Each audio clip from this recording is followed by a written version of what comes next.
R Gujarat ન્યૂઝમાં આપનું સ્વાગત છે।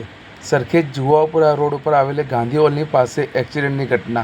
ટ્રકની પાછળ બે બાઇક સવાર ઘૂસી જતા બે વ્યક્તિઓને ગંભીર ઇજાઓ પહોંચી। સ્થાનિક લોકો દ્વારા ઘાયલ વ્યક્તિઓને 108ની મારફતે હોસ્પિટલમાં ખસેડવામાં આવ્યા। અવારનવાર આ રોડ ઉપર એક્સિડન્ટની ઘટના બનતી જાય છે। બ્યુરો રિપોર્ટ રઈસ સૈયદ, જુવાપુરા, અમદાવાદ।